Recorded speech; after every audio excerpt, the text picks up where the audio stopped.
Welcome everyone to another episode of Dance to the Music. Hi everyone.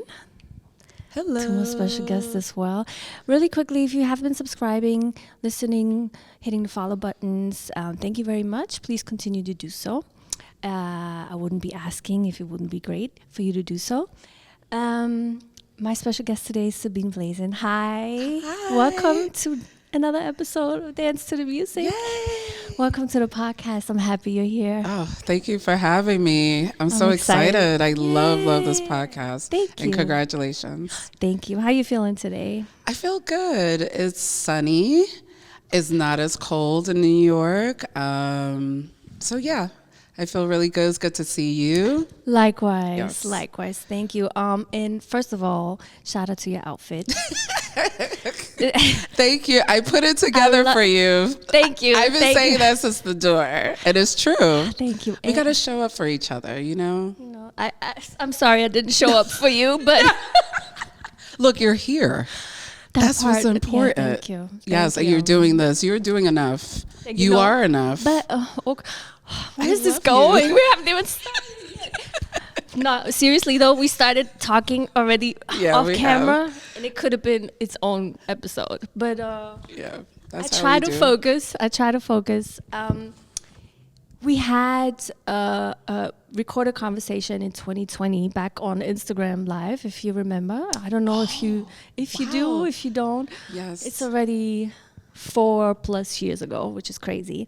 Yeah.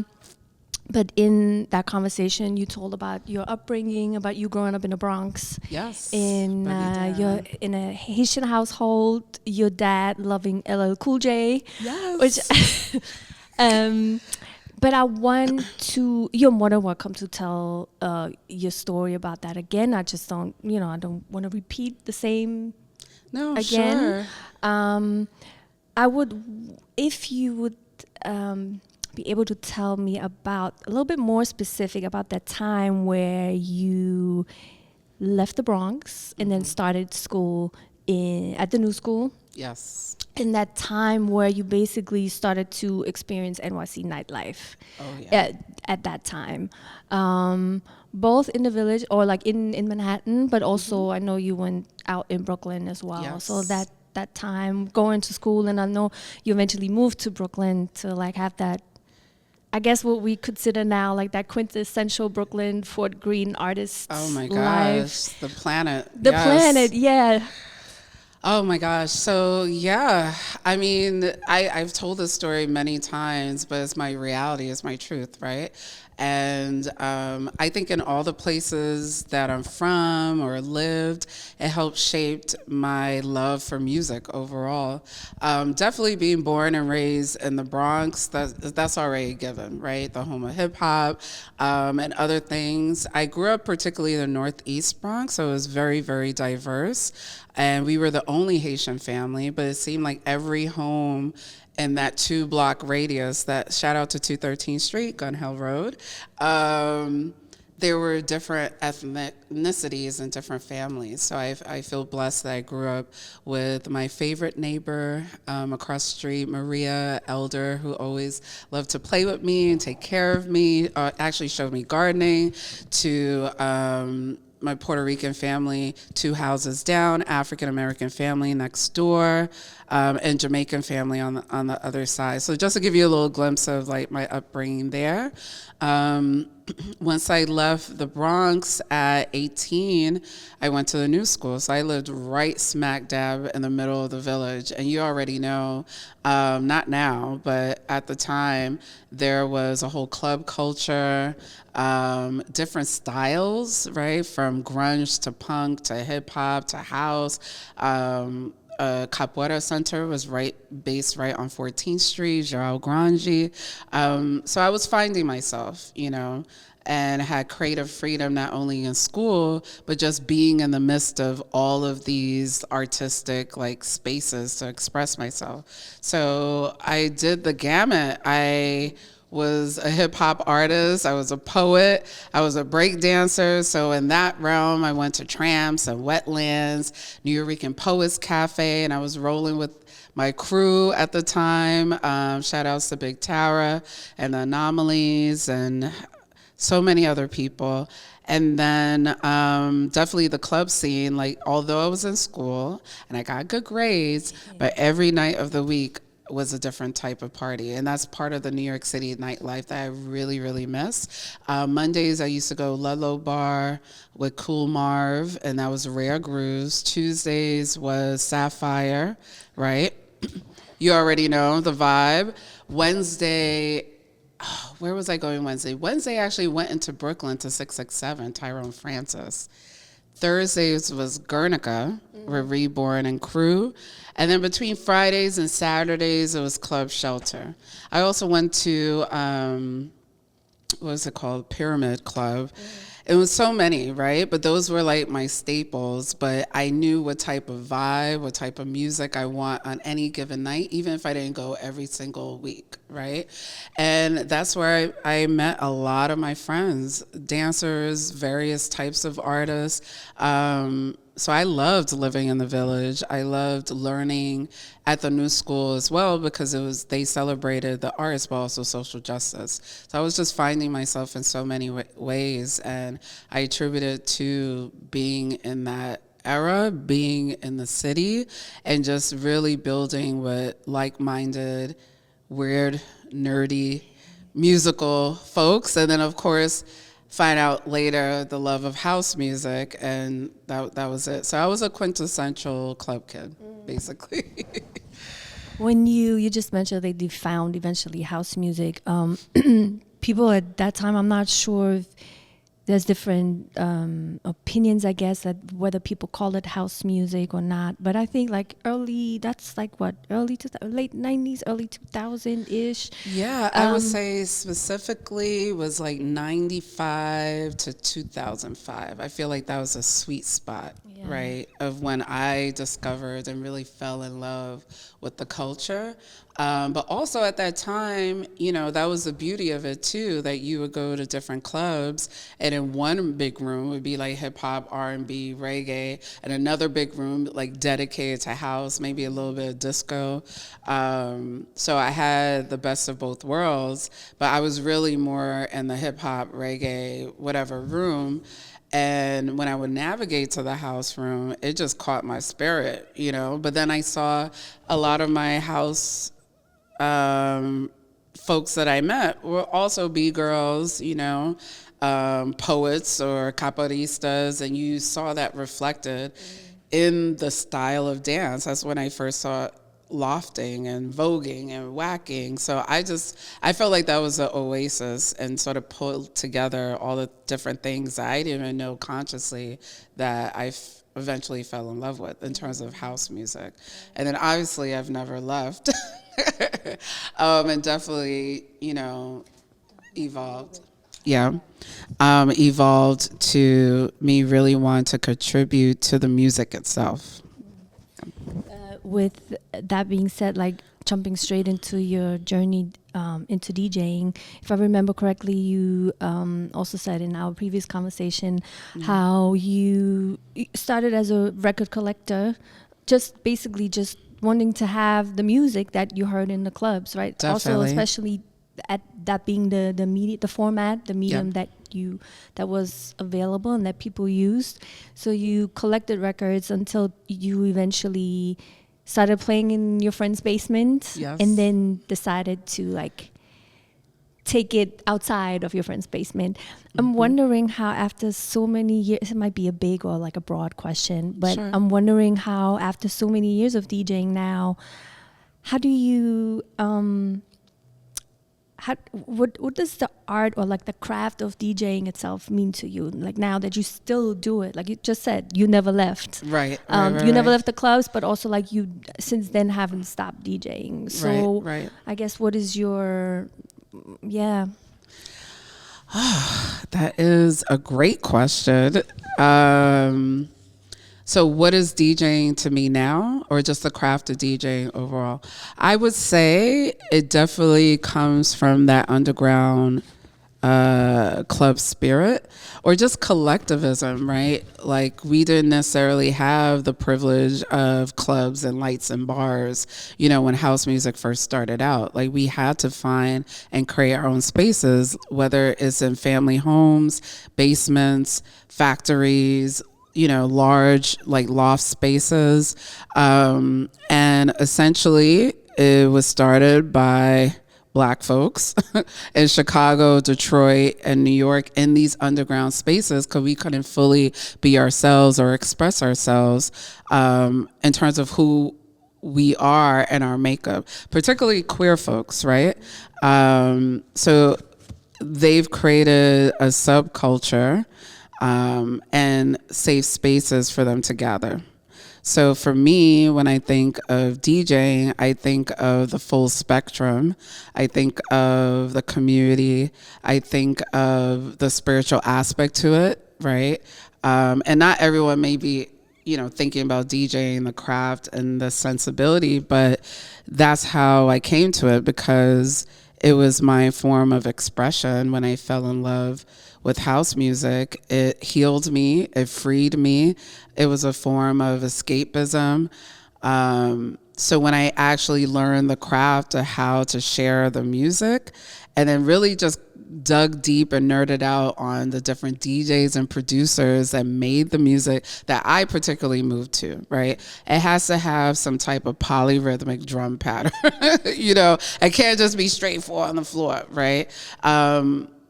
Different aspects, especially early techno, had a rhythmic component to it. It's just gotten watered down and commercialized, and that lack of soul eventually over time, right? But particularly that sound, whether now it's coined Afro house, and it could be soul, full house, it could be Afrotech or deep house, deep tech, all of it, right? Essentially for me, DJing as a craft has to take your audience, the people you're playing for, on some type of musical journey that ties into spirit, right? And I see it more of us being a liaison, a conductor, a preacher in a sense, of pulling together all these different elements to have a shared experience on the dance floor, right? Whether you're preparing your sets beforehand and you're consciously going in like, I'm going to play these tracks, or you're open to the possibilities and really having this reciprocal effect between you and the audience. I think also for me and for DJs who started off as dancers, right? Or like club heads, they know what they want to feel. They know what they want to hear. They know when the crowd is not feeling it. You just really need to know your purpose in this craft and take it really seriously. Not only in terms of like the skills and the technicalities behind it, the equipment, all of those things.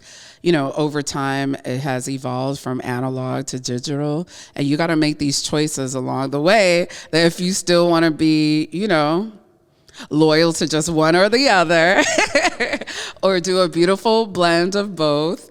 If you want to continue, because sometimes it could be hard if this is really, really like your passion and you would love, if you had it all, right? You would love to just do this full time. And some people have taken that risk and have done it successfully, and some haven't. So all these things you have to navigate within this craft of DJing, and then also to be relevant. You wear so many hats. You got to be the promoter. You got to be the graphic artist. You got to be the marketer or brand ambassador or what have you, and or build a team. But all that's like, the behind the scenes that people don't really see when they see the lights and the glitz and glamour when you're in front of the DJ booth. But the craft itself embodies all of those things. And for someone to do it for a long period of time, I feel like they come to a resolve within themselves that this is their purpose, their destiny, and it's innate to them. It's one of those things that if I don't DJ, I don't know who I would be at this point in my life, right? So, yeah. Forgot I had a microphone. Thank you. So that kind of ties into my next question. I remember you saying that when you back in the days, right? We're not gonna date ourselves, but I also think that it's important because there's a lot of history, and that's our story. Yeah. I remember when you said, when you decided, I'm paraphrasing, Sure. but when you decided to put yourself out there as a DJ, you also said that you were going to put the stamp on the culture. And I'm wondering that after all these years, right, and like the scenes changed. Now you just mentioned like you're the DJ, but you're also the promoter and all the things, all the behind stuff that people don't see. I wonder, like, how did you, as an artist, evolve, obviously, personally, and how do you stay true to your fundamental, like, values that you've had back then and you had over the years and you want to continue forward? Yeah, I would say when I started DJing from being a club kid, but still being a club kid, but just evolving to DJ, I think I meant the same thing. I was also going through personal transformations in my life. And obviously it would, sort of extend itself to whatever next chapter of whatever I want to do in my life. And at the time, I was also researching and learning a lot about my own African ancestry, various spiritual traditions. I also heard it through some of the house music I was listening to, and whether I was conscious of it or not at the time, I know that that was really the draw for me. Whether I would hear Afro-Cuban chants, African drum patterns, I wilded out when I heard Creole on house tracks. So just those particular elements that producers consciously chose to put in the music, but also giving homage to where the sound actually originates from.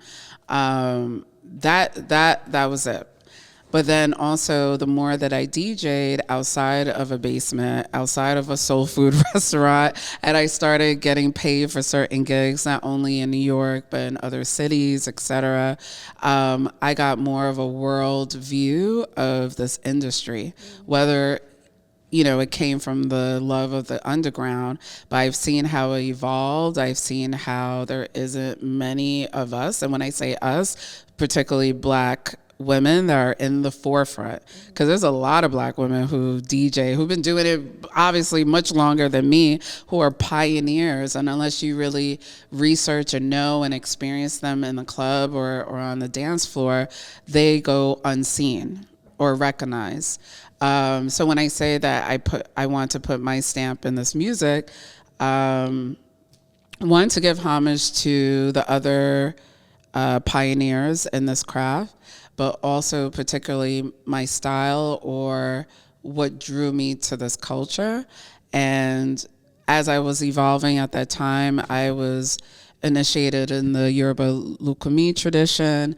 I was learning about my own family lineage, blood lineage through Haitian traditions, particular voodoo. So I was studying ATR, so African traditional religions. So for me, anything I was doing at the time, whether it was my day job or me like picking vinyl or deciding if I'm gonna DJ, all that had to be tied into my spiritual journey. And whether I had a choice or not, it was happening because this is also an ancestral call. So when I say like this is my purpose, I wouldn't know who I am if I did not DJ. I correlate the two to my spiritual calling, essentially. And was I able to foresee who I will evolve into? And I'm still evolving, obviously, as a human being. Definitely did not see that, but it was really for the love and the presence in the moment of me offering and playing the sounds that I loved to my fellow househeads and to my people, right? And then eventually, as I got out of those spaces, I felt very marginalized and isolated. And then I got exoticized in certain occasions, right? Not all the time, but I hated that feeling because also as I'm studying and the work that I do during the daytime is a lot around social justice and activism as well. But I feel like that sensibility was missing in this particular genre or community of house, even though the evolution of house is based on social justice values. It was a weird, complex, like crossroads I was at. And I was trying to find other like-minded people that would just speak on it, right? But it was just things that were just very silent and or overlooked and or we didn't have ownership or accountability of our own sound.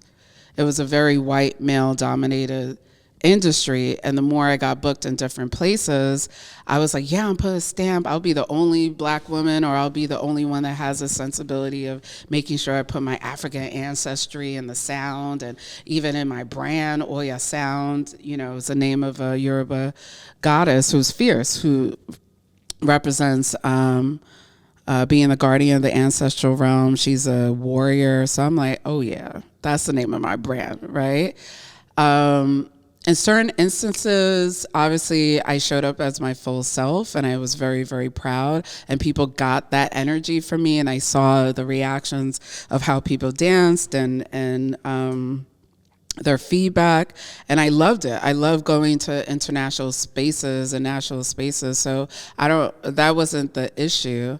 But then after a while, it was like these coins of like the Queen of Afro House. I was like, I'm not the only one. Yes, I am a queen. Thank you very much. Or it's like this exoticism once I got into like I call the burner scene, right? So that's a whole nother podcast.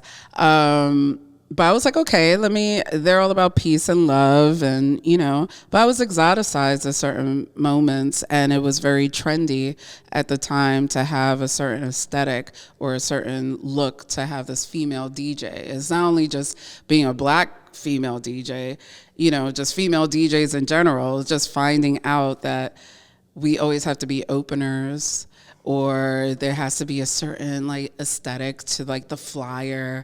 And some days I'm girly.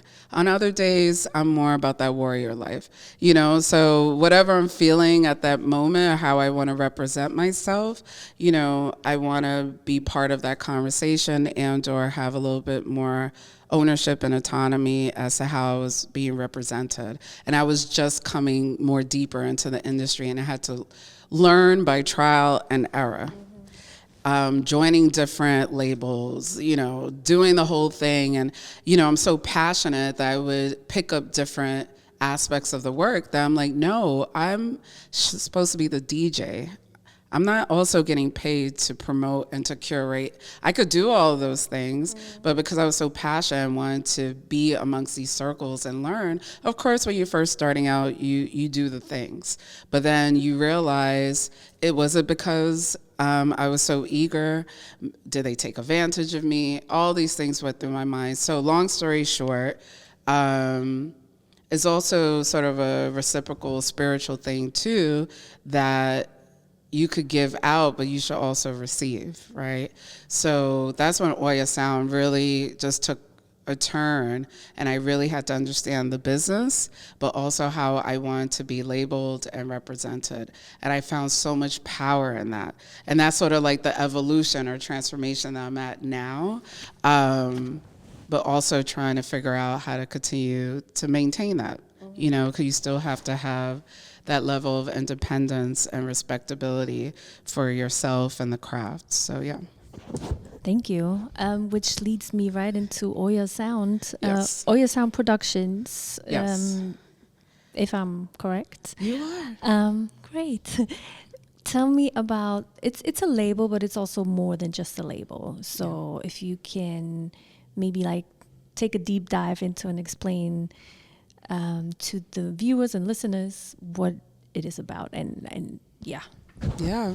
So now Oyasound Productions is a lifestyle brand. So when I first started out and I was like, yes, I'm naming myself Oyasound, I was like, but I really love my real name. Sabine Blaizin. It was funny because a lot of people ask me, is that your real name? Or is that your DJ name? I was like, it's Sabine Blaizin in Creole. And folks are like, oh, you were born to do this. I was like, sure, I'll take it. But Oyasound is more of the brand behind the DJ. And in the beginning, it was primarily me as a sole entity, but I always had this larger, bigger vision of having, for example, co-producers, even a collective of DJs, live bands, just a whole host of things. I also have the strong interest in scholarship, right, and how to document and preserve not only within the house music movement, but how that connects to larger social issues, right? I always had that mindset. But how can I bring that all under this one umbrella? So it took some time to carve out and figure out, do I want it to be this bigger entity, or is it just myself as a DJ? So over time, it evolved to me DJing, to me also producing, and that was a whole nother headspace, but we're there. We're gonna talk about it. We're there, finally. And just a whole aesthetic, but also does include scholarship. So for the past 10 years, I've been doing this level of scholarship called Lakai Se Lakai, which means home is home in Haitian Creole. So wherever Haitian diasporic artists are in the world, they are giving back to the culture and the history, if not directly to the island of Haiti in some way. So is having conversations, whether it's talks, interviews, sound installations, curating various events, particularly in that theme around Haitian diasporic artists who uses traditional aspects of our spirituality, our culture, arts through the lens of electronic music. So that's been a beautiful project that I've done over the past 10 years. So that's also part of Oyasound Productions. Also just throwing events. You know, I've done parties for quite some time as well, but my staple was Brooklyn Mecca, and I did that for over 6 years. And that was the beginning of from the basement party and moving it to a soul food restaurant. And then, you know, it was weekly to monthly to every other week.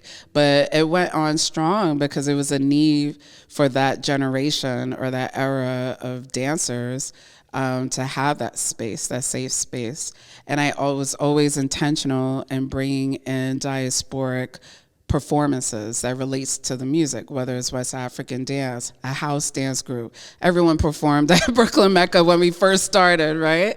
I had samba, I had capoeiristas. It was just beautiful to see and for people to be down because it just represented where I came from, right? When we were in the clubs during that time, we were lofting, voguing, doing all the things, so why not bring it within the club space intentionally and give people who are part of like groups to actually perform.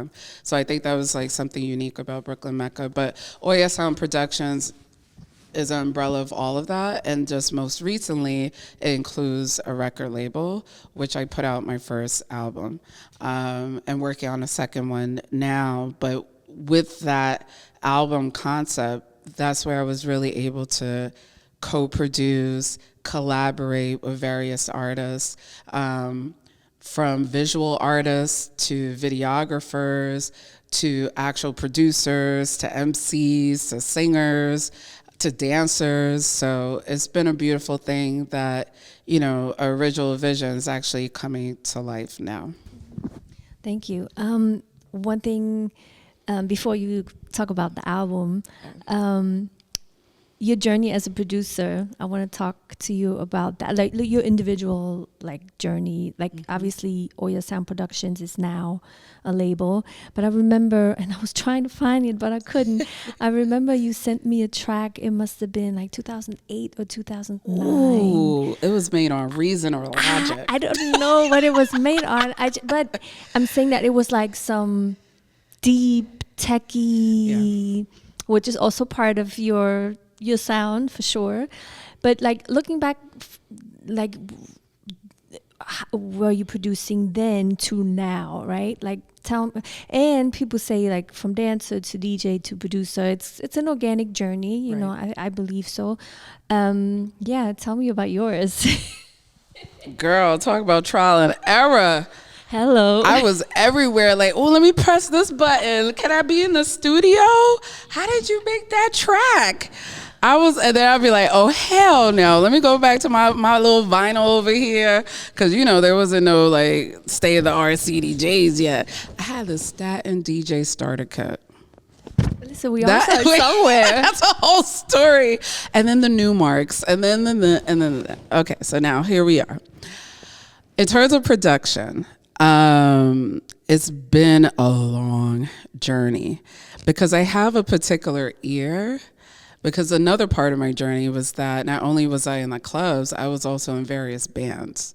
So from Afro, Cuban, Puerto Rican, Dominican, Haitian, I was either a background vocalist or an instrumentalist or a percussionist, right? So I play the pandero, I play the cowbell, so I could learn these traditional songs and rhythms as I was also going through my spiritual journey around some of these particular traditions, right? So basically when I wanted to produce, I wanted to marry those organic live sounds with house. How to do that, I had no idea. So that's eventually my big goal of like the first set of production or a full concept that I wanted to put together. But I also fell in love with just really like techno, deep tech, Afrotech. I would spend hours in dance tracks when there was like actual record stores. Well, now there's a resurgence, which is great.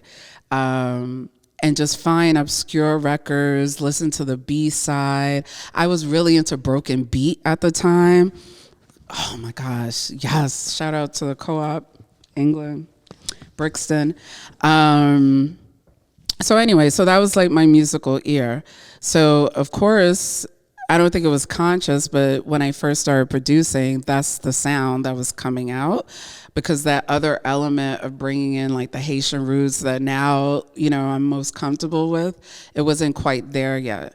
But it was really just learning and going back to the elements of house, right? With particular instruments, the four on the floor, just really building it from scratch. So I don't know what I sent you in 2008, but I know it sounded just like that because I think I was using Reason, and that was killing my brain because there were actual virtual plugins.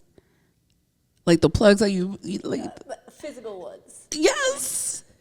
But it was beautiful to see that interface. And then I got onto Logic, and then now I'm on Ableton. So Ableton actually now has so many features, amazing samplers, synthesizers, but you see all those elements coming together visually, that they give you a little bit of both.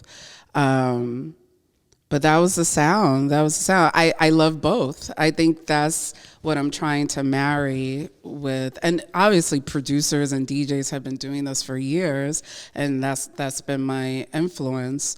And I think as how I evolved now is bringing those two worlds together, but also realizing they're one and the same. That these particular sounds and the foundation of house music comes from particular sounds that could be polyrhythmic and or from a particular island sound or straight from the continent. It's not something that isn't of us, but we've been taught that this more electronic or techie sound is something that's more westernized or European or industrial in some way. But all of these instruments are made by humans, and it comes from somewhere indigenous in us, no matter where we come from in the world. But it's also where you're at and how you want to express yourself. I know in 2008, I was deep into that sound. So That is such a good memory. It Thank must you have for been that. because I remembered like Wow. where I was, or like where I came from. Like when you send it to me, I might be mistaken. I think though it was around that time. Okay. And I hope I can. And it's still been a dig it up journey somewhere. because I've started, I stopped. I have so many little samples of starter tracks. And I know I probably... Hard drive classics. Girl. And I know I've shared it with just my dancer friends. It wasn't anything I was playing out yet. So yes. But I'm glad you remember that, because it sort of brings me back to my own roots. And it's interesting because I was telling, shout out to Okai Music, who's also my co-producer on the latest album. We'll get into that. I was like, yeah, I'm going to put out something solo, but I'm feeling either, and I'm not going to put too much information out there yet, but it's going back to that deep tech sound, because I don't want to get pigeonholed and just being in this Haitian Roots house, even though that's who I am and that's what I love. But there's, I'm not a monolith. There's many dimensions to Oyasound. That's amazing. Did you, like you said, you earlier said, oh girl, I was all over the place. Did you, and I so can relate to this, like, and I stopped and I took a break, and then, I have so many started projects or whatever. Did you at some point, or still have like a mentor or like a crew? You have your co-producer now, but like in the beginning stages, specifically somebody that was like, let me show you at least something that, because figuring it out by yourself, especially during a time where YouTube University was not YouTube University yet. It didn't even exist. So did you have somebody that you could work with, or like at least call like, hey, do you have an hour? Or were you like literally just like figuring it out by yourself? I was figuring it out, not solely by myself, but I asked fellow DJs that supported me more so in DJ, that I didn't feel embarrassed to ask. That's how I fell upon even knowing software, like Reason, for example, and moving from PC to Mac. Like even just like the basics of getting a particular comfortability, setting up space, even if it was a desk and a chair, getting the right speakers, all of those things. It was a tribe that has helped. And it was interesting, and I don't want to keep creating this dynamic between men and women, but there was a little bit of like, not embarrassment, I would say anxiousness, a little bit of fear of asking.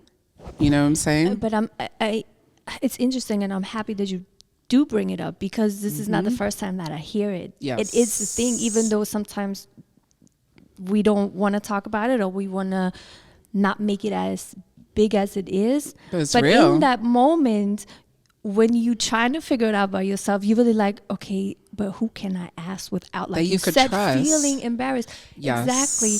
And that is crazy.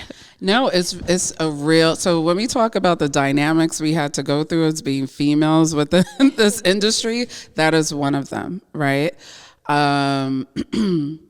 Because unfortunately, if you become part of a camp or a crew, or you're considering it, or depending on who's helping you, I'm not really interested in staying aligned with just that person, or just being associated with this person was my mentor and you're their protege.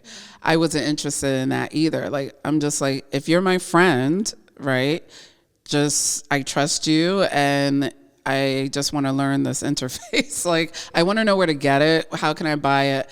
And then if I have any questions, I'll circle back or just move on.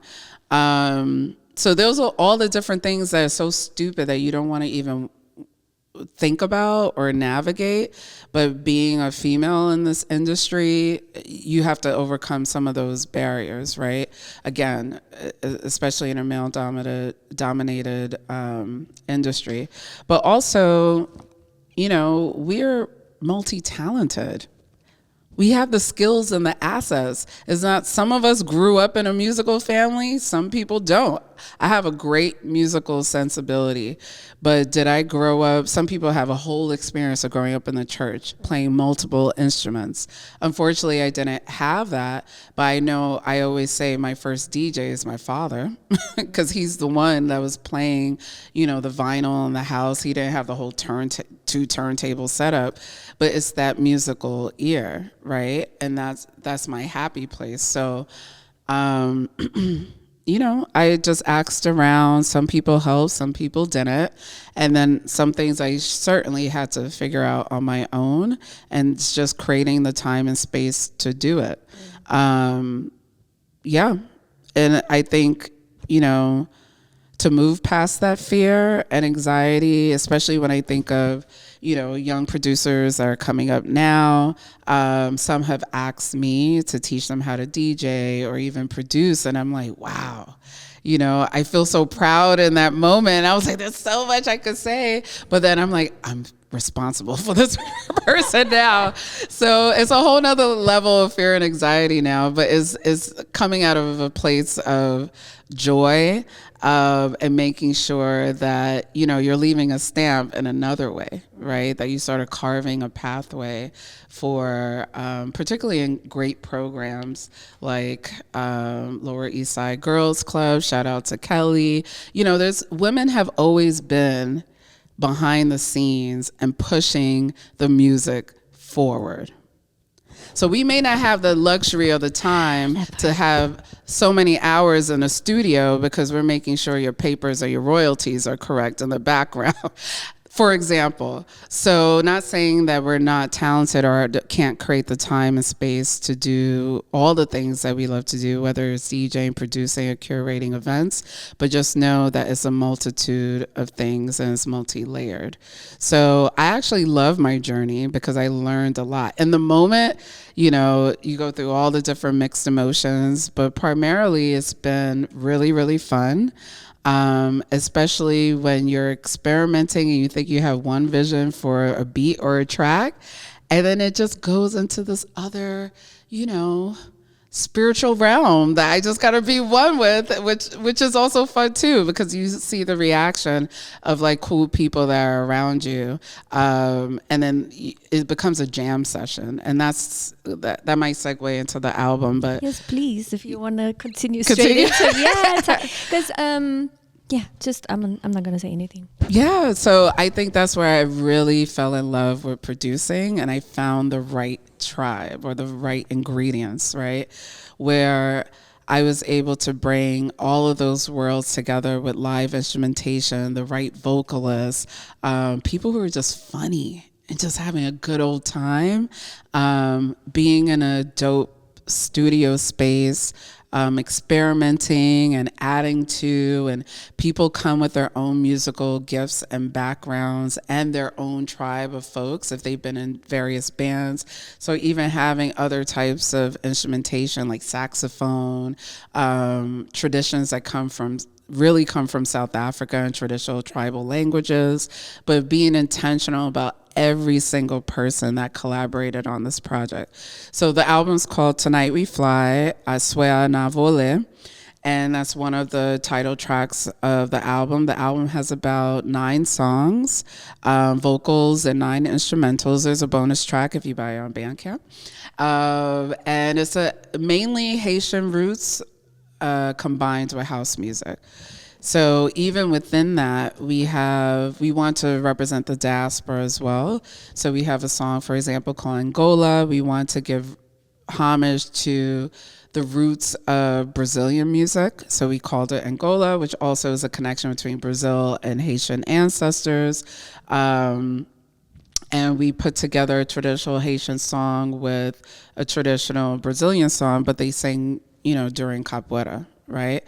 And those 2 songs would have never met if it wasn't that a beautiful experiment, you know. And we're like, oh, that sounds like this Haitian song, so let's both sing it. And then I'm in the background singing too. So it was just like, that's just one example, right?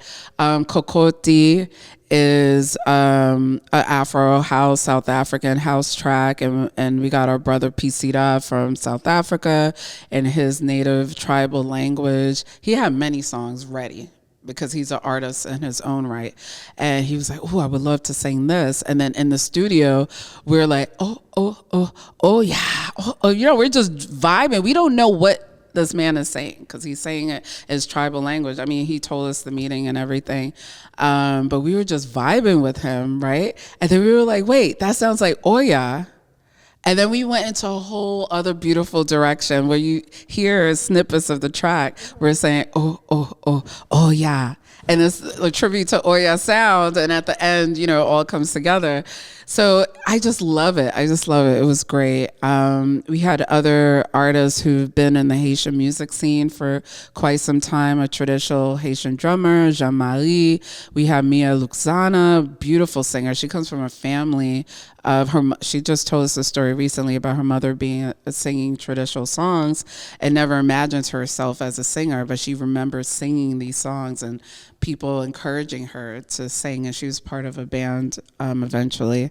We have Paul Bourbon, who's from Bookman Experience, Racine, which means roots, music of Haiti, well known for highlighting our traditions, our triumphs, our justice within the country. I grew up listening to them, so to have their son on this project is a blessing.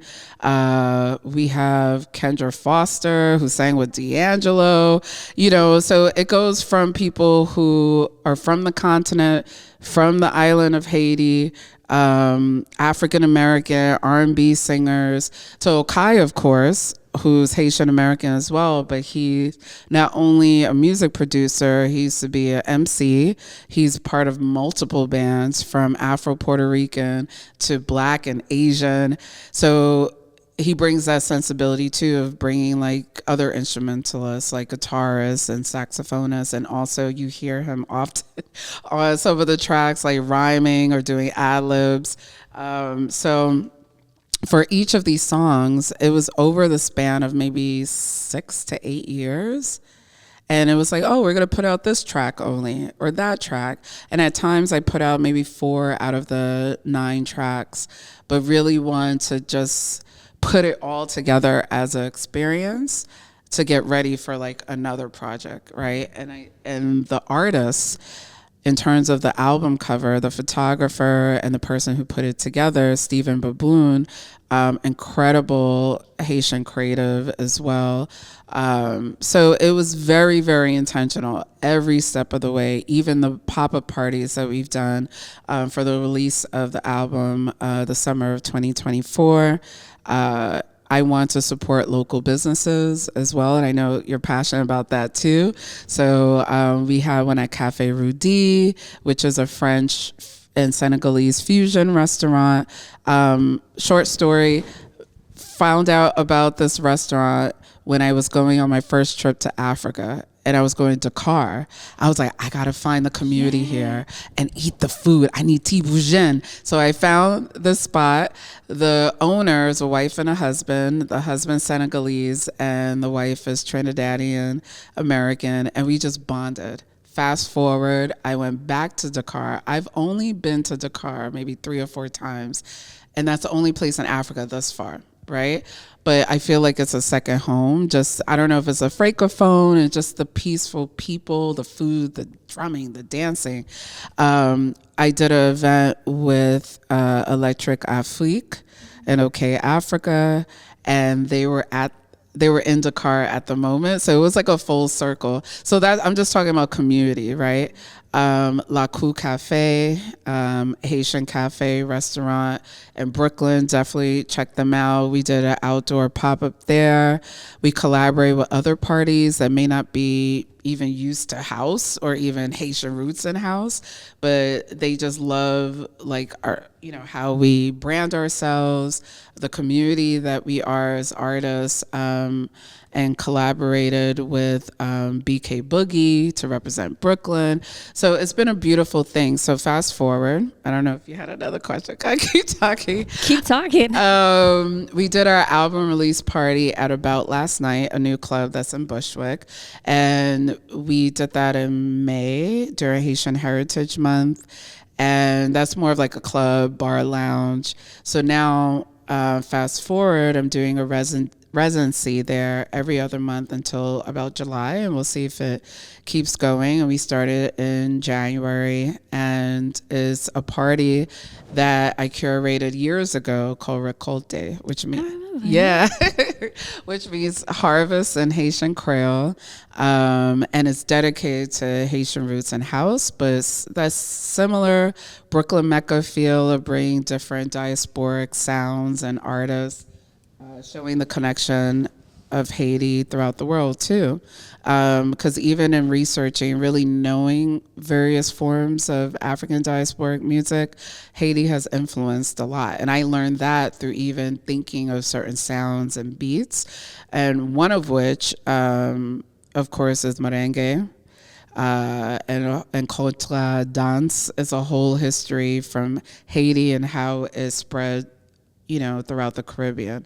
So giving homage to that. So for example, my next party, we're going to have the pioneer of Rara Tech, Gorijiwo, one of the influences of when I heard Creole on a house track. I was like, who and what is this? And there's a whole movement happening in Haiti.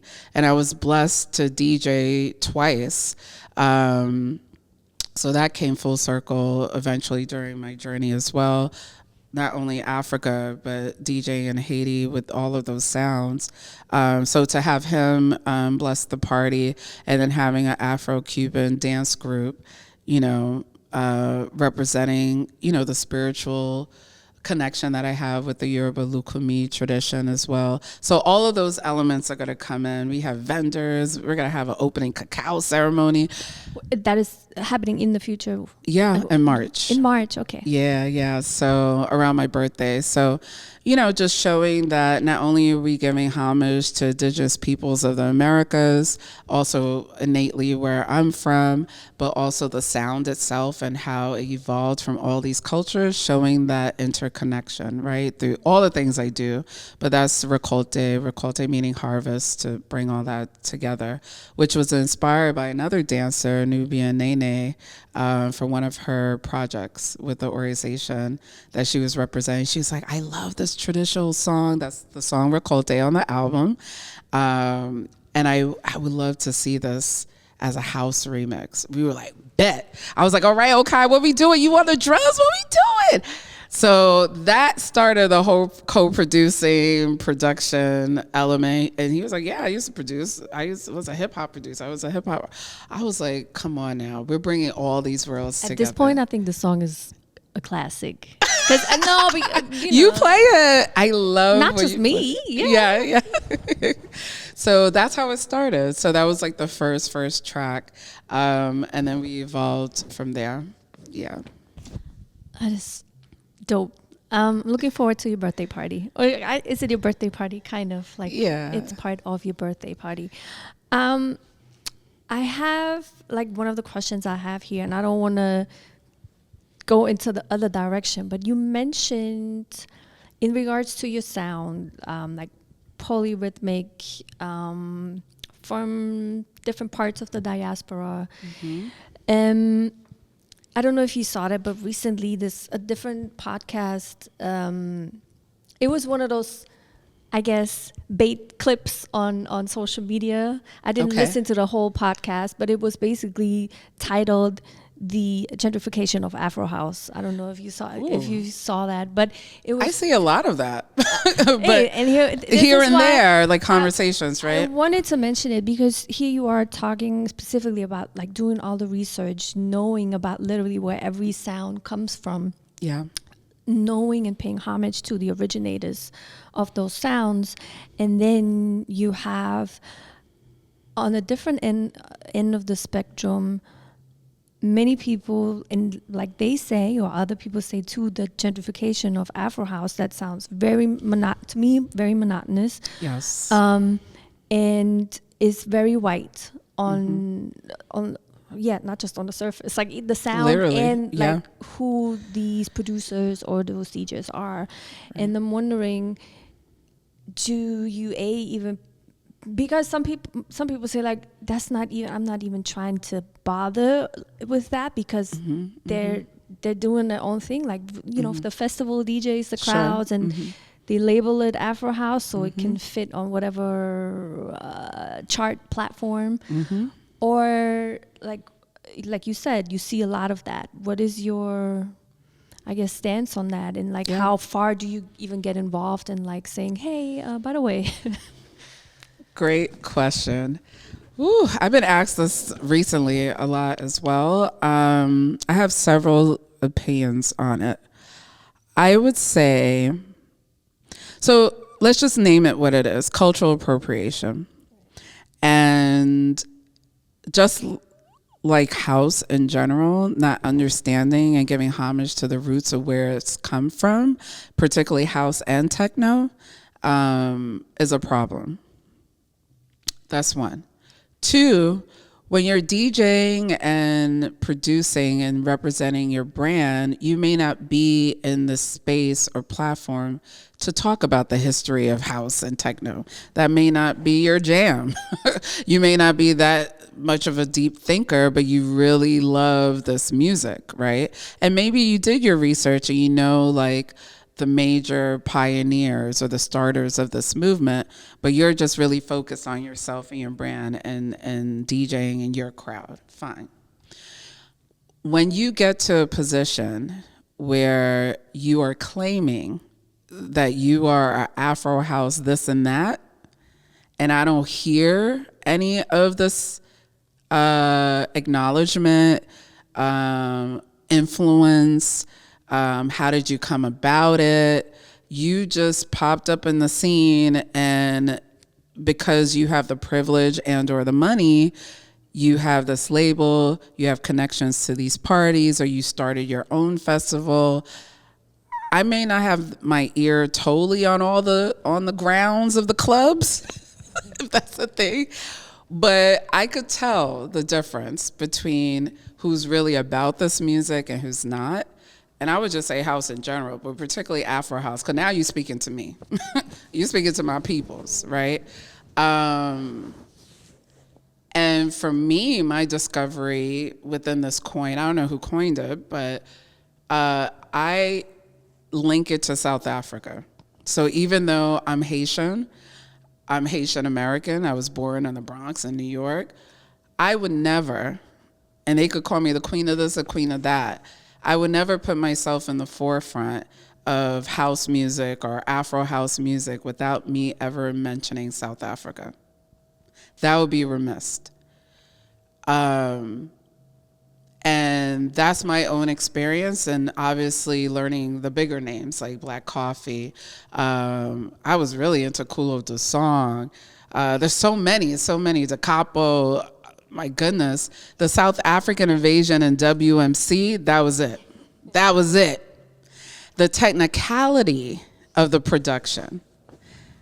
I don't know how anyone could say I'm this, that of Afro House and not really either do it justice in your own craft of DJing and or production and or saying where you got inspired from and naming these places and people. Because the technicality, the level of either having equipment or not having equipment, and the soundscaping and the sound quality to this day blows my mind of what I was hearing coming from South Africa. Now, if you do deeper research, you find out that there's influences throughout the whole continent, because Africa is a continent, is not a country. I just felt like I had to say that. So when you go to Angola, when you go to Nairobi, the DJs, the sounds, and you're like, wow, why aren't they playing these bigger festivals? But you know what? We don't need them. Because in Africa alone, when I see these outdoor events or club events, it's on a whole nother level. So you gotta give homage, Is that the term? Where homage is due, right? Okay, so fast forward. I could say a lot. I would just say that just like hip hop and other forms of black music, it doesn't surprise me that Afro House is getting commercialized and culturally appropriated. I think it's the responsibility of the keepers of the sound to step up, to say things, and continue doing their craft, right? And not go into the shadows. Because maybe, again, if I may not have my ears on these club floors, grounds, but I'm not seeing as much of them visibly, especially in this age of social media and marketing. I'm not seeing their images and faces, even know what they're up to. The pioneers, to me, that are pioneers, or how I was influenced in the sound, as accessible or visible anymore. And these are particularly in places that I've heard or seen them, whether it's Miami, whether it's in Amsterdam, for example. Last thing I would say is that, it comes with money and privilege. It comes with the engine that's behind you. And there's a particular formula in all music industry, aspects of the music industry. If you have an engine behind you, you're going to become more visible. You're going to become more lucrative. And that's unfortunate, right? And there could only be one or two of us at the quote unquote top. And I'm not going to name no names, but we already know, right? I would say, because what I'm, especially now in this production world, there's Afro House kits, you know, so that goes to your point about it sounding monotonous, right? Particular sounds that are just now deemed and coined as Afro House. So you could have that. You could have that. If that's going to be your formula of creating house music, guess what? There's other creators and purveyors of the sound from where it once came that's on a whole nother level, and then we're going to be calling it something else. So I'm not worried, because we're always going to keep evolving people who are true to this culture and this sound. Now, could only black people make Afro house? That's the question. No, I'm not asking you. She's like, I don't know. I know you're not asking me. It's a teaching moment. No. Again, you have to respect and give homage where homage is due. You are going to be influenced by all forms of music.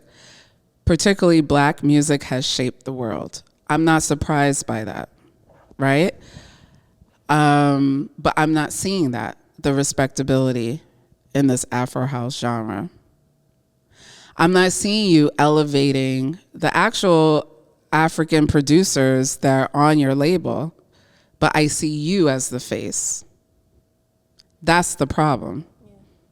So there's many different avenues within it where use your privilege, use your label, use the skills that you're born with. Yes, you're a DJ, you're a producer.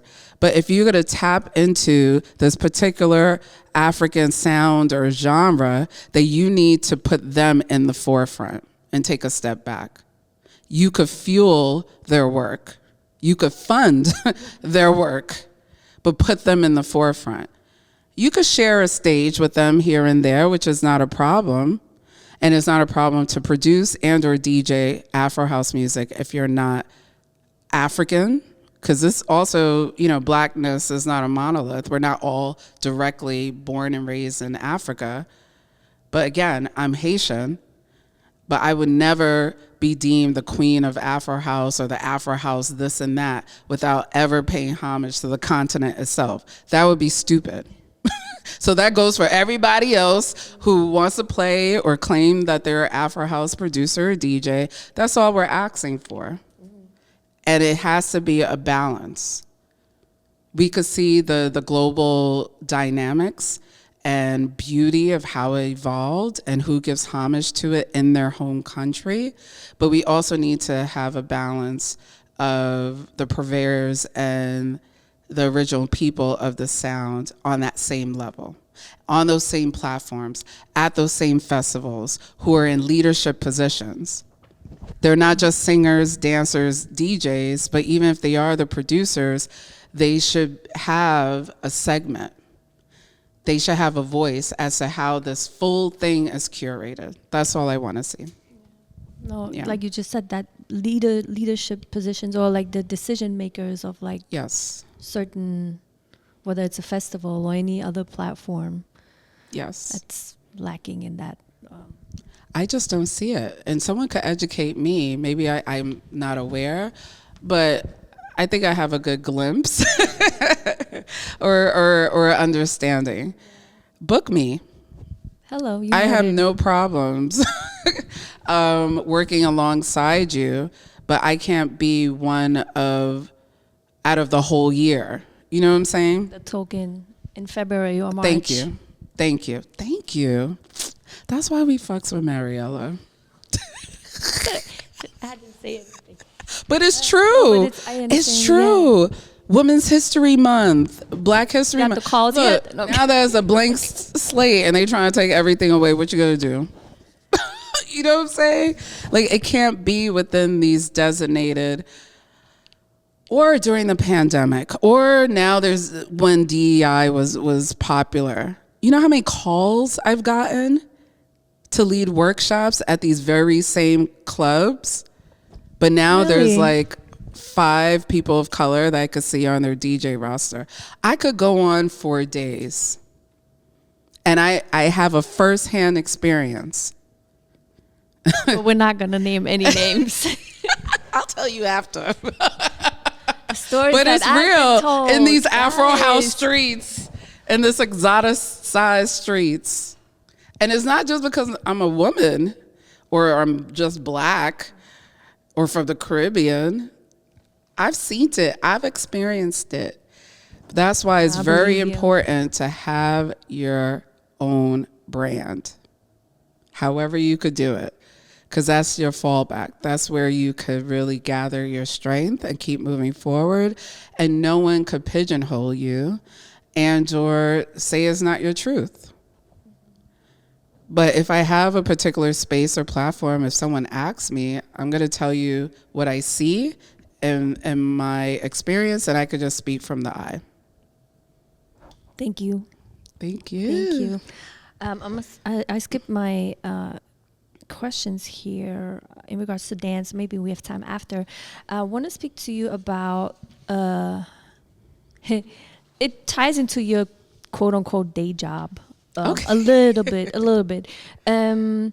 You told me years ago that you studied urban sociology. I still can't say it, Yo, but Mariella but guys, is going through the crates. I'm making sure I love I it. got my facts straight. Now, it's similar. Like there's certain Yes. similarities to when I interviewed DJ Tara, where her worlds of like being a DJ and her day, quote unquote day life kind of meet or are one and the same in certain aspects. Now, like I said, you studied urban sociology in school.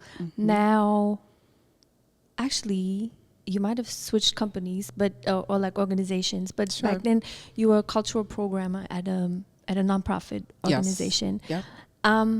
And I'm wondering, with Brooklyn specific, the city itself, but then Brooklyn specifically changing very fast at a very fast pace. Yes. I'm wondering if you as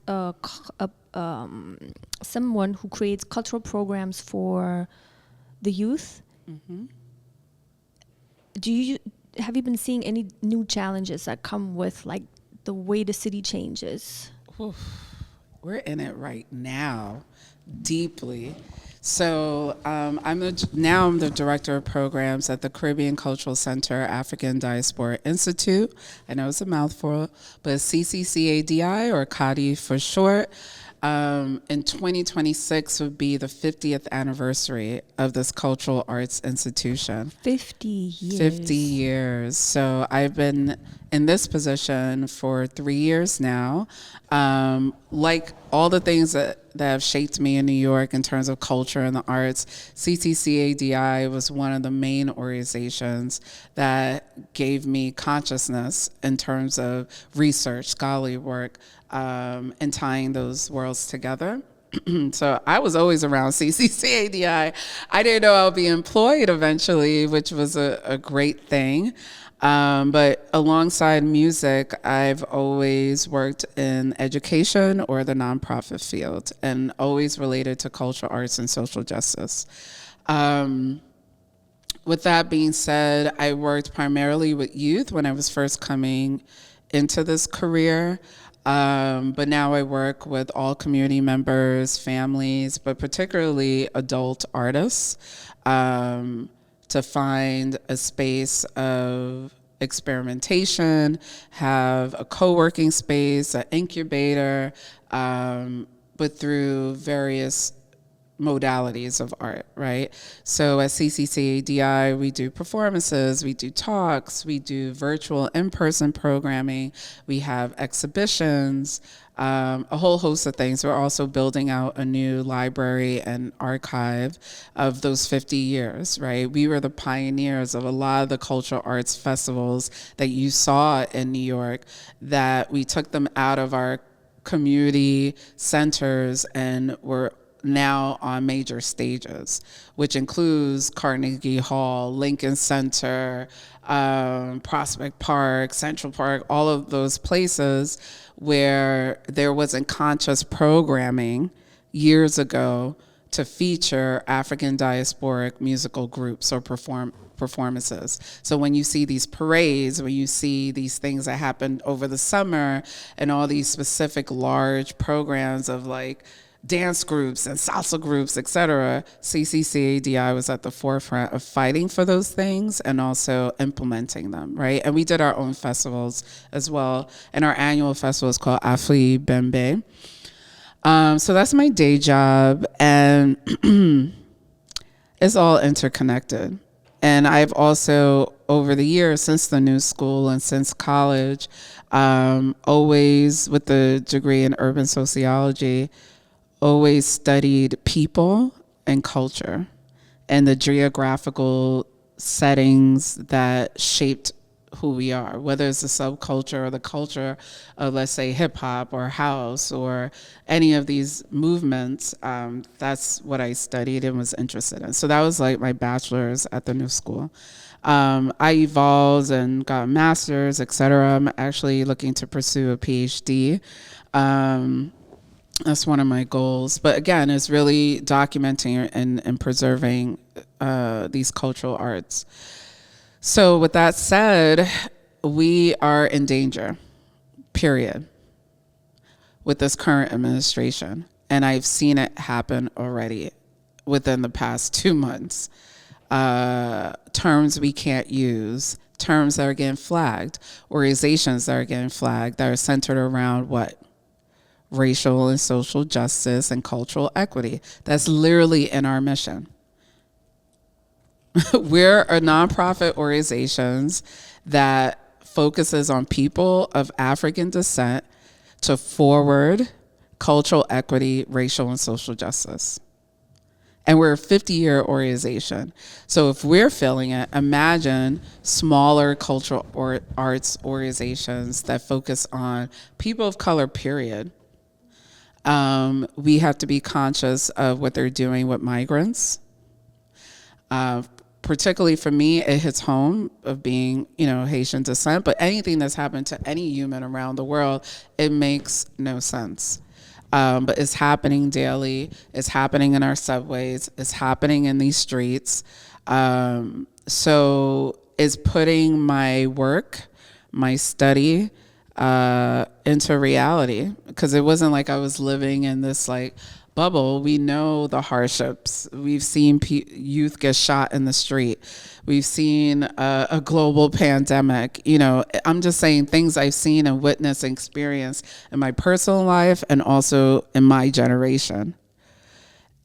And it's unfortunately without certain equitable policies and laws in place, and things are getting stripped away overnight over the course of 2 months, it really brings you back to the reason why you do this work. And whether it's through the lens of music and culture or spirituality, it's all being attacked in some way. You know, we're part of this club scene, right? Whether they deem as important or not, we had to even fight for that, right? In different instances. So it's a real struggle. It's a real battle right now because we're really in the business of protecting our families, our youth, and, you know, we serve everyone. And if you're also a brick and mortar, you got to think about protecting spaces in public.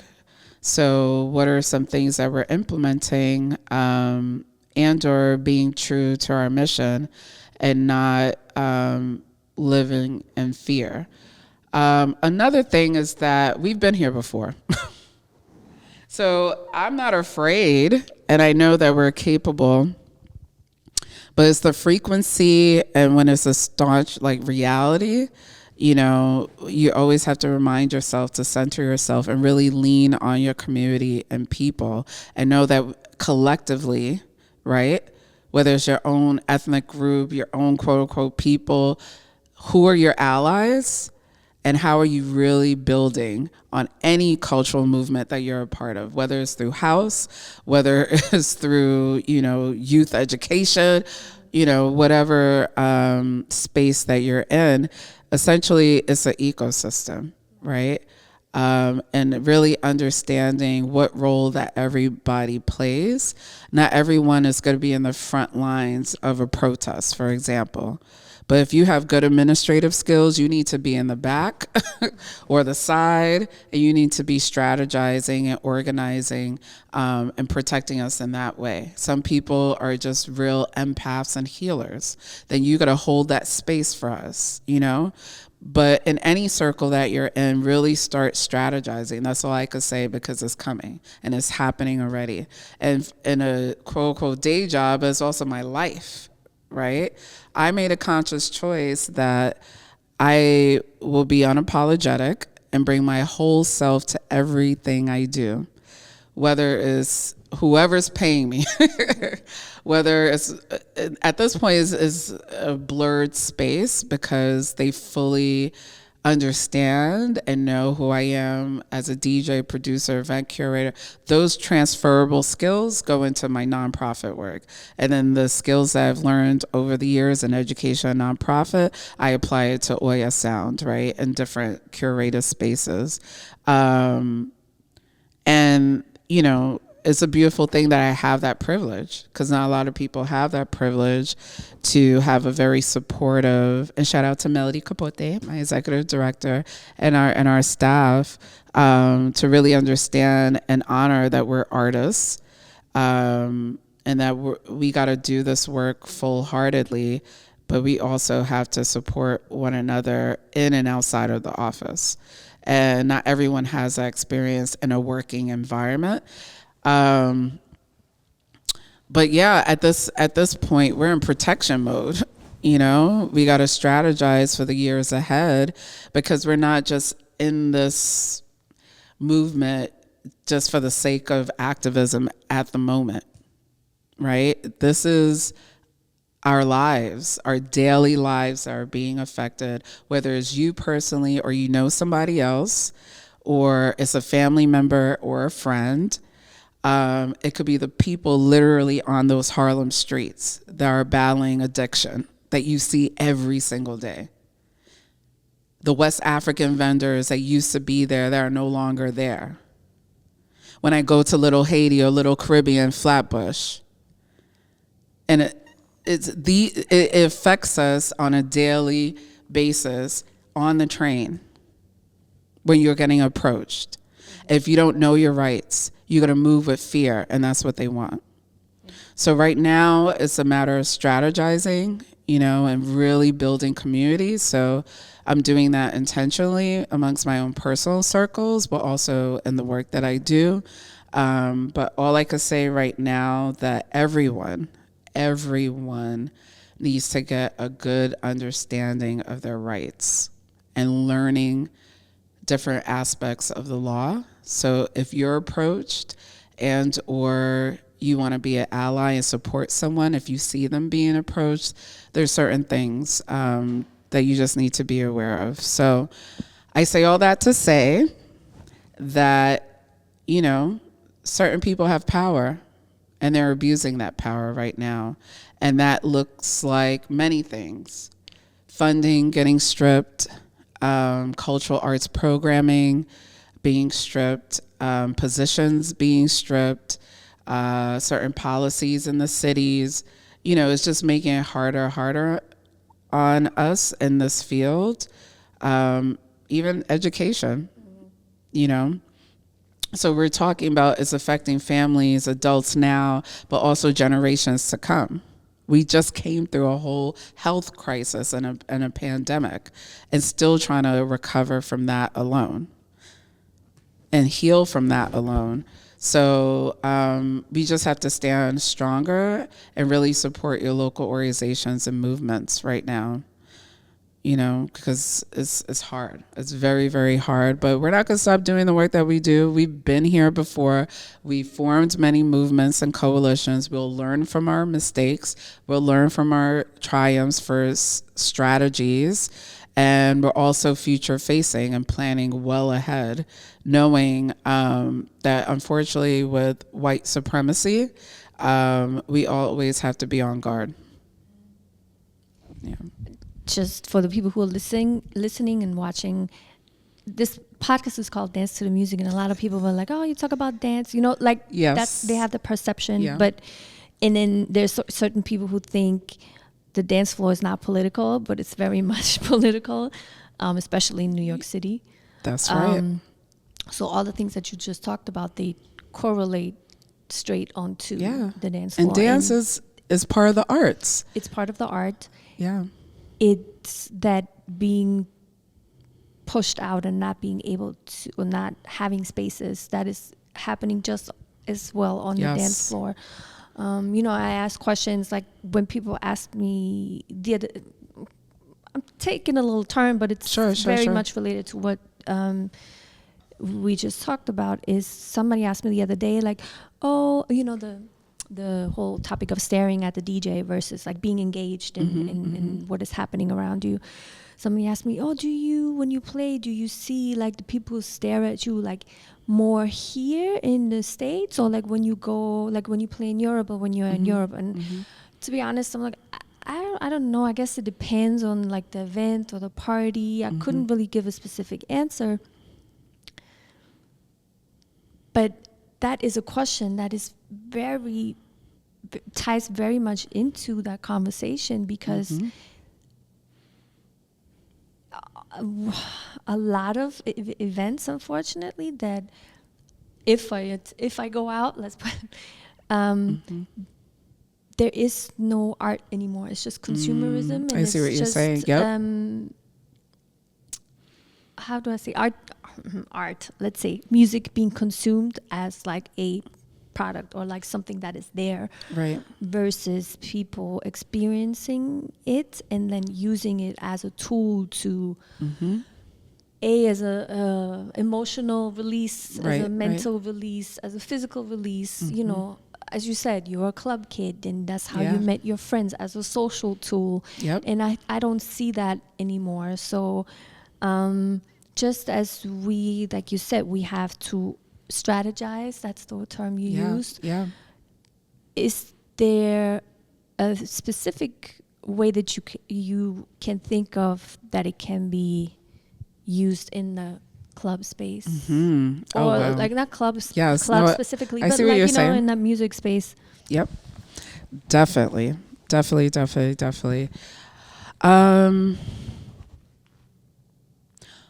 if we think about the amount of people that have gathered in a club for a particular DJ, that's one, and or travel to all these different spaces for experiences through house music, for example, or dance music, these large festivals, whether they're commercial or not. I mean, people are paying full-on packages to travel to another country or city, as they should. It's not a problem. You want to see the world. Do you want to experience the joys of dance music that you experience in your own hometown collectively with other people? Fine.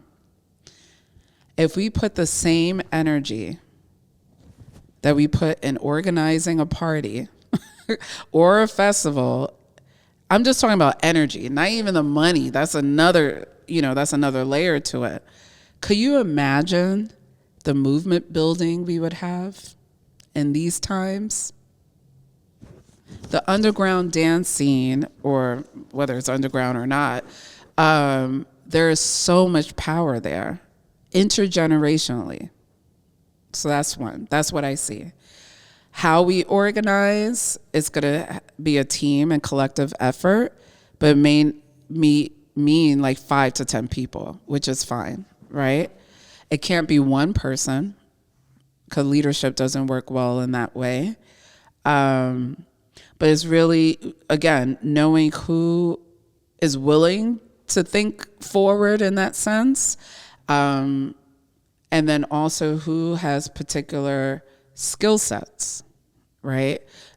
Unfortunately, as artists, we may not have all this administrative background or nonprofit background or whatever, or even organizing background. So fine. We need the lawyers. We need the real estate folks. We need the DJs, the promoters, the visual artists, the graphic artists, the marketing people, everyone to have a role within a conscious organizing space. Because who's going to spread the message?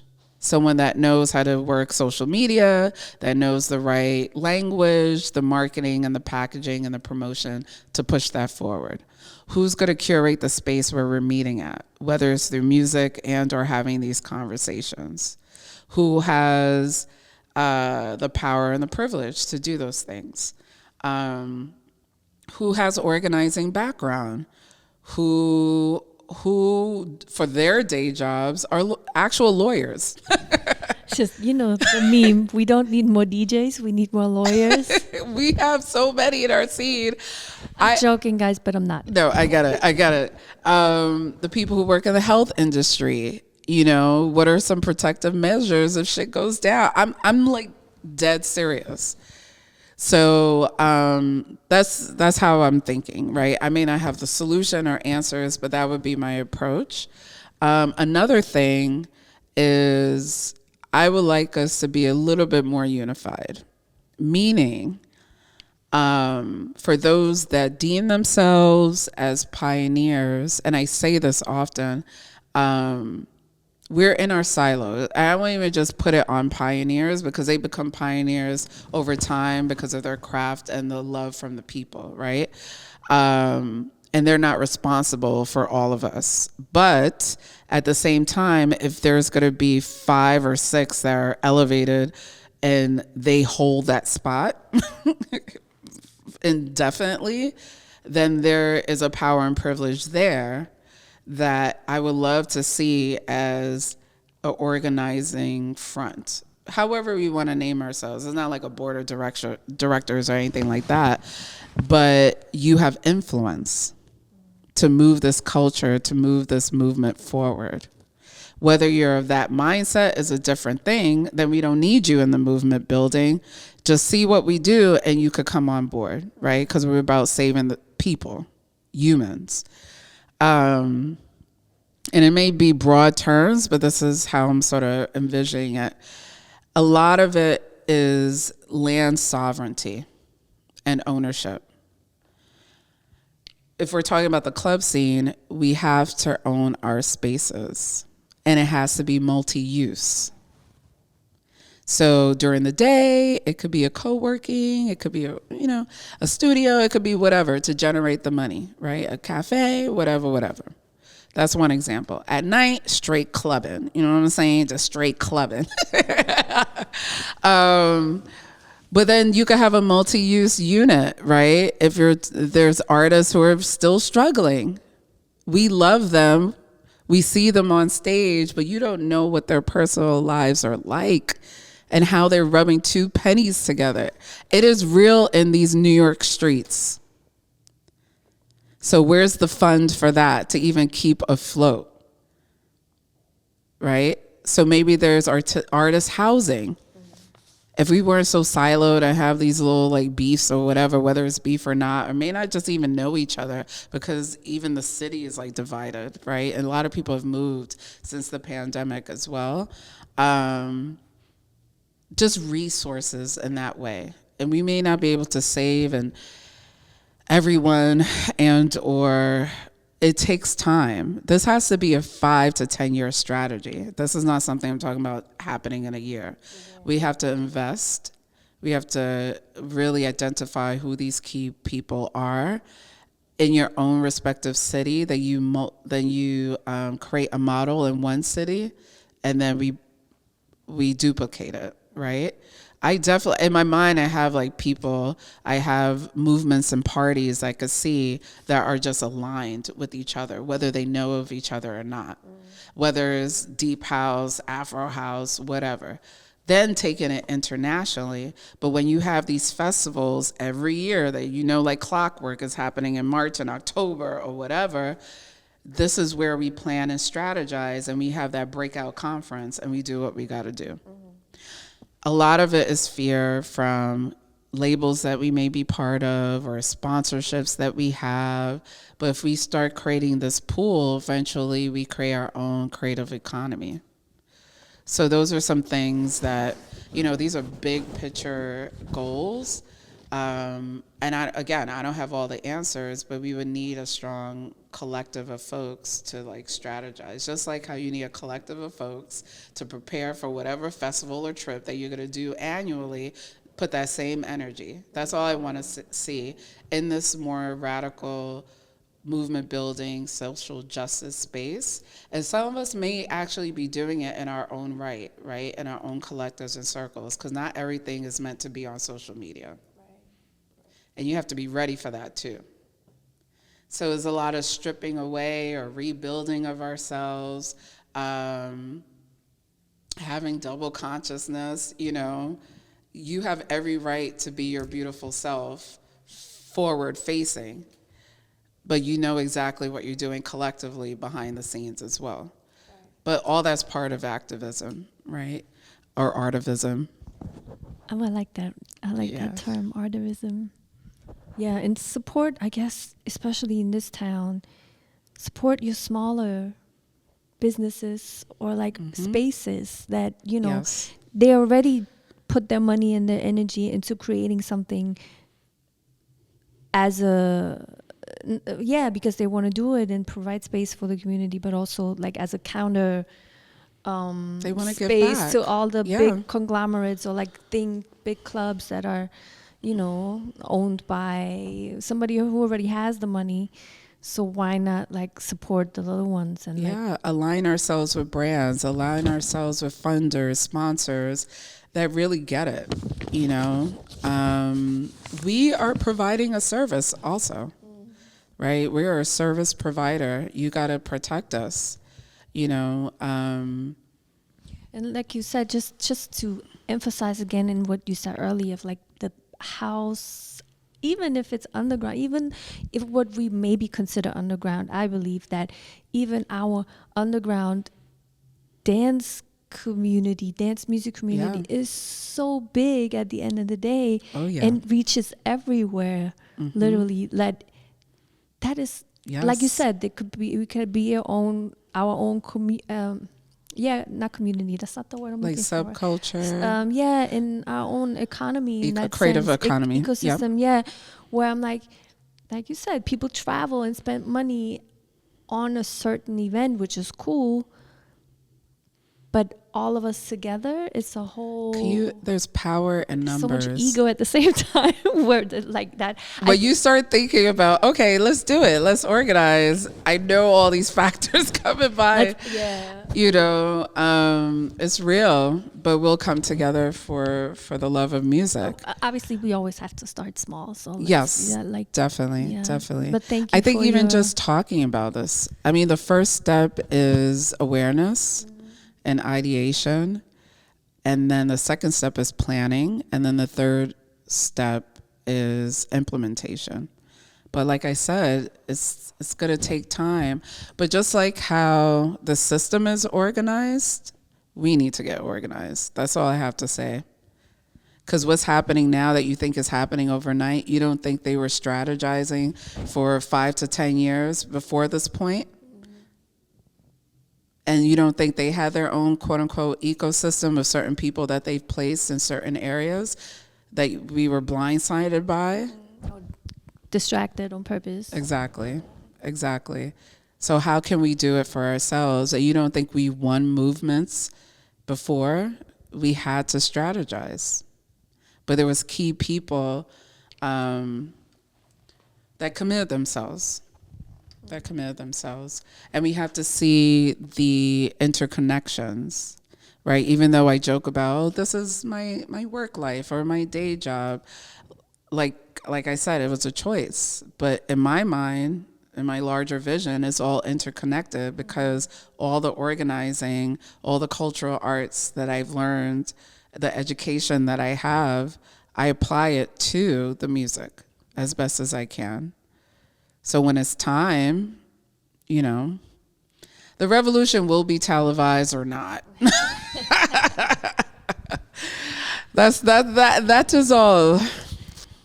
And in the space of artivism or just art, either or, what are some of you mentioned earlier one part like you working on another album, but like I'm wondering what other projects or certain projects that you would like to share or can share that you have coming up in the future? Sure.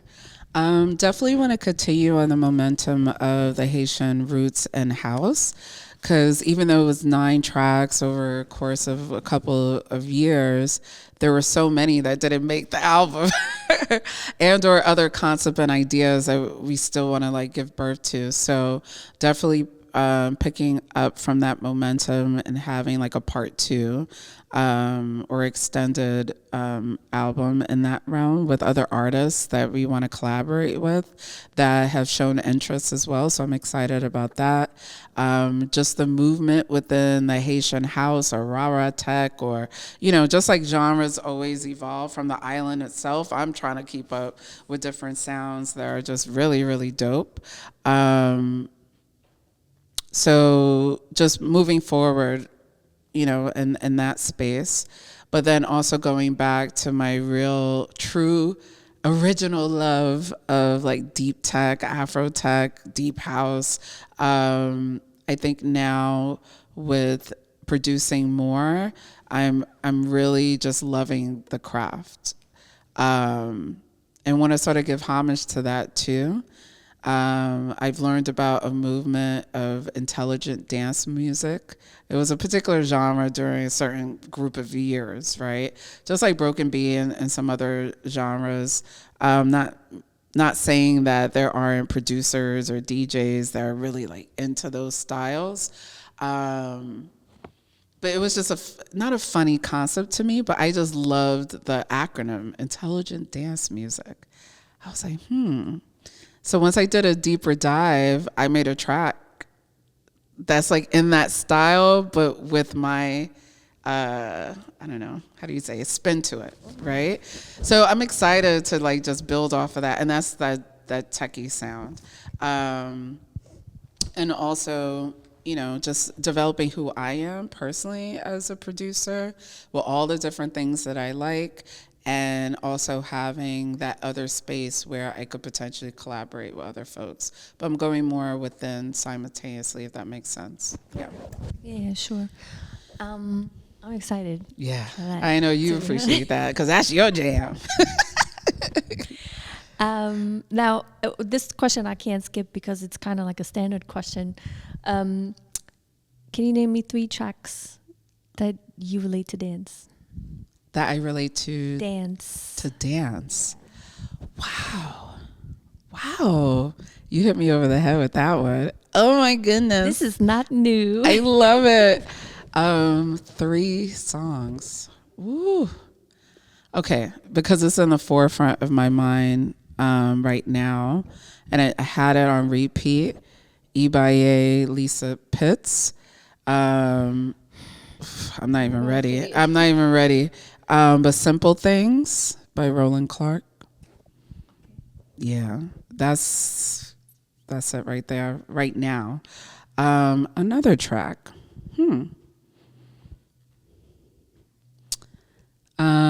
Everything in its Right Place. That's been coming up for me lately. Do I know this track? The Ocean Latte remix. Oh, okay. Radiohead. You know this track. I know, but I probably don't know the. Everything is right. Oh yeah. Listen, I know the Ocean Latte version, but I don't listen to Radiohead. So when you say Radiohead, I'm like, huh? Yeah. Okay, yeah. Okay. Ooh. What's another song? I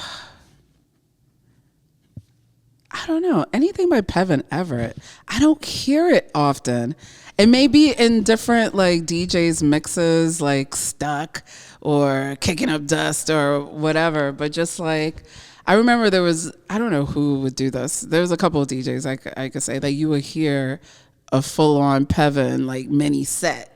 You know, I think that's the mood I'm in right now. Just thinking of something that just off the cuff would just make me dance because I'm in that space right now. So, yeah, I would say those. These are nice tracks. Yeah. Thank you. Yeah. And then at the very end, and I know we can talk for hours. I know.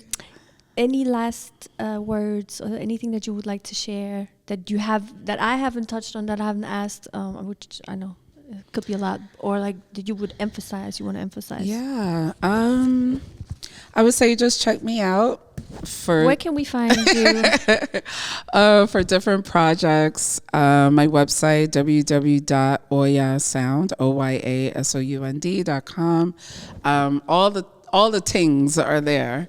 And I would just say if you are interested in the album, it's oyasound.bandcamp.com.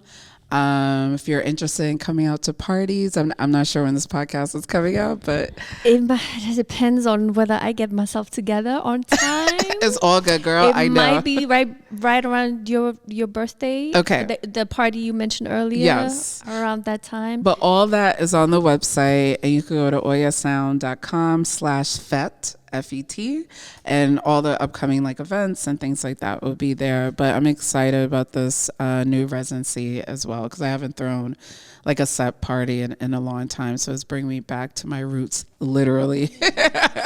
But yeah, I'm just really excited. As a lot of things that are centered around joy in 2025, so I'm holding on to that, and I'm excited and I'm proud of who I've become up to this point.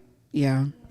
It's really beautiful to watch. Yes. Yeah. We know each other for years, and I love it. I love it. Yeah. And it's beautiful to see you grow and be in this space as well. Yeah. You're from like, even though we all live in the same city, but sometimes we don't see each other for 6 months, and I'm like, yeah. Girl. All from the far, you know. Definitely. So thank you for sharing your thoughts, your story, or part of your story.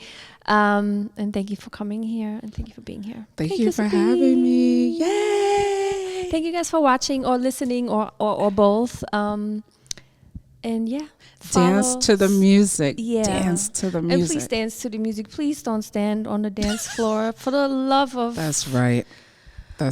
Please don't. That's right. It really upsets me, which I know you don't care, but I care. I know you care. We're so emo. It's the water signs. Yeah, and it's Pisces season, so I know we're going in deep. We went in deep. Yeah, thank you again for watching. Before we start crying, Catch you on the next one. Bye.